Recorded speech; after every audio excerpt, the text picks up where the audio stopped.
Hello world! Today we are going to show you a prototype of a machine that will let you create customized pet ID tags. This prototype is a combined effort of Audrey Alwine, Zunair Fayaz, Kassem, and Alfredo Pelaez. We are Team 4.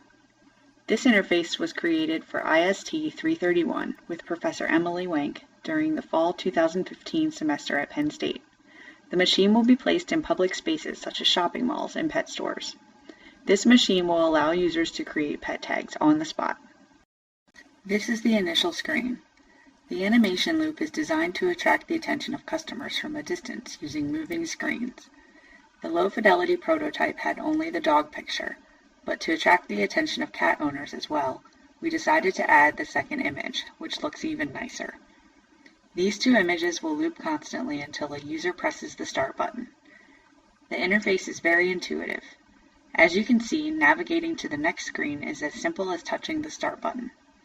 If the user is unsure of the next step, the screen will darken after a period of time and highlight the area available for manipulation. This is where the tag shape is selected.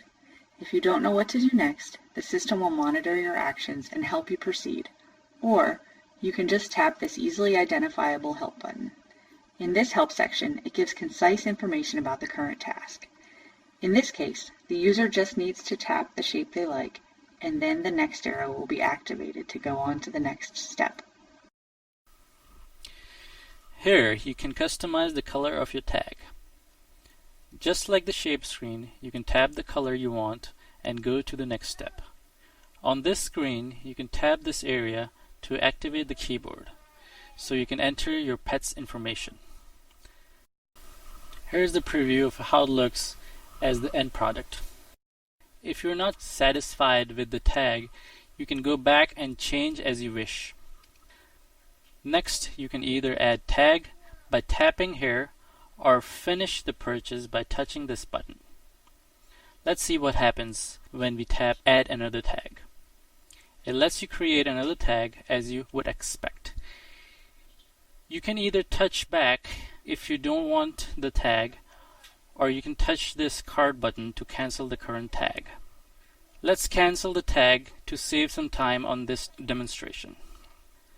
Notice when you touch the card, you have to confirm if you wish to cancel the new tag or not. Next on the screen, you can pay with credit card by tapping here.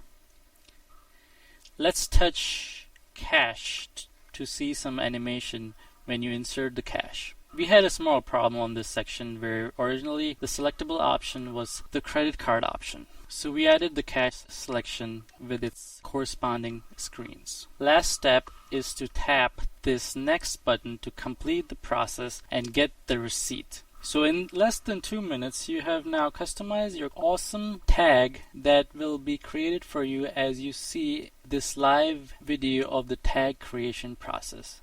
When it is done, the machine will notify you by voice and drop the tag into this slot, where this green light will blink and beep until you pick up the tag. Who exactly is meant to use this interface?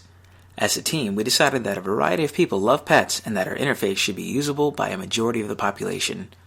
We specifically focused on ensuring that we catered to the needs of older people who may rarely use products like we are offering, as well as digital natives, which are people who have grown up with computers. Because Fitts' law dictates that the length of time spent to select options depended on its size and distance, we chose large-sized clickable buttons. This is particularly important because our kiosk is meant to be a quick and painless method of pet tag creation. Any unnecessary delays would likely frustrate the users and limit the kiosk's success. Due to the Gestalt principle of proximity, we wanted to make sure that we were aware of how we were grouping our interactive objects. We keep the menu items at the top of the screen, the tag options at the center of the screen, and we separate the back and next buttons so that there's no confusion about which button is next and which is back. Our focus is on an English language audience, which means that users will be reading left to right. The button that sends you back to the previous screen will be on the left, and the button that moves you onto the next screen is on the right. By keeping our tag options in the middle of the screen, we take advantage of the fact that our vision is strongest in the center. We keep the user focused on the task at hand, and the menu options keep distractions out of the way and to a minimum. To keep users' interactions simple, All of the cost calculations are computed by the software. We take advantage of the computer's ability to make calculations quickly and accurately, which allows the user to focus on the task at hand. Without progress indicators, the user is left to guess how long things are going to take. Without any way to gauge time, the user may think the system has froze and that their order has experienced an error.